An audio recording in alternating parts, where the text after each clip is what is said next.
Hello again. This is part two of the lesson Dreams from Satan or Dreams from God. A lot of us have a lot of dreams, but we don't know exactly sometimes where they come from. Especially when you're fighting your flesh. You may have a dream. Us guys, we may have dreams of, females. That's the natural fleshly. Because when you're fighting yourself and you're trying to live holy, your own flesh is necessarily don't have to be Satan all the time, but your flesh is going to fight or in war against what you're trying to do, which is live holy. So we can't blame everything. We can blame a lot on Satan, because if it wasn't for Satan, we wouldn't have to fight anything. We from Adam and Eve disobedience, now we have the same problems, and the wicked flesh is disobedient. Okay, so this next scripture I want to go into is Zechariah chapter 10 verse 2. So we're going to go to Zechariah chapter 10 verse 2, and this is the New International Version. The idols speak deceit. Diviners see visions that lie. They tell dreams. They are false. They give comfort in vain. Therefore, the people wander like sheep, oppressed for lack of a shepherd. So this is saying that, if you're going to a fortune teller, you got to wonder what type of person you are. You have to find out why are you led to go to a fortune teller instead of God himself. People rather go to a fortune teller or get a palm reader to tell them their future, where you can find out your future in the Bible. God already knows your future. He knows you. If you want to find out anything about yourself, just read yourself in the Bible. You're going to find out that your flesh and you are a liar. Not saying that you have to dwell in what you are, but you have to come away from what you are. Your flesh is going to constantly try you until it eats you alive. Only thing the flesh know how to do is die. That's it. A dreamer. The idols speak deceit. Diviners see visions that lie. They tell dreams. They are false. They give comfort in vain. Therefore, the people wander like sheep, oppressed for a lack of shepherd. Don't go to a palm reader or a psychic. Go to God. If you want to know anything about you or the future, go to God. Your future, let me tell you what your future is. If you don't come to Christ, your future is going to hell. That's all you need to know. That's all we need to know. Anything else is in vain. If I need to go, not saying that, you may have a dream, and, if your dream as a future dream, like something, I've had a dream where I've seen pain on on a person. Didn't know exactly how to go about it. But that pain that I felt when I woke up in tears after the dream. But when I woke up, I felt that I needed to go pray.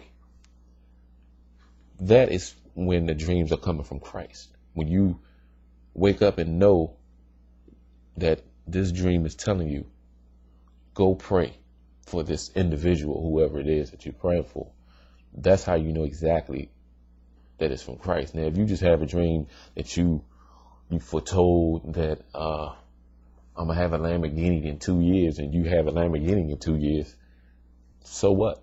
It's in vain. It don't have any substance. That dream is from your flesh or God or Satan, which could be your God. Satan can be your God as well. All right, let's go to the next scripture. It's Jeremiah 23 and 28. Okay, Jeremiah chapter 23, verse 28.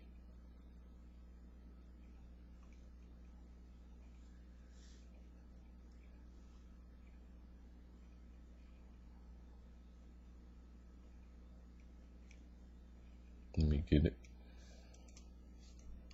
You know, I never bookmark my scriptures.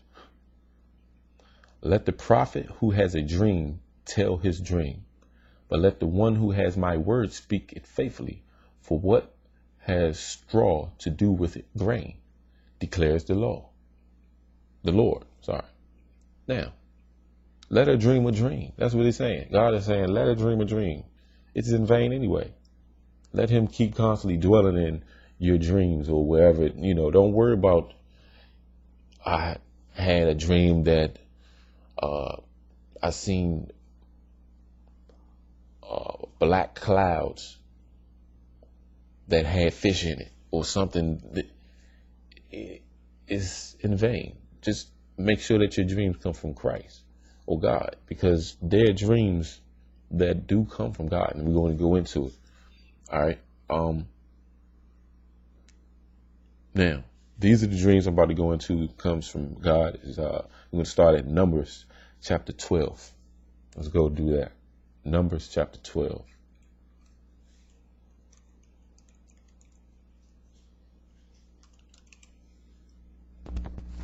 Numbers chapter 12, verses 1 through 8.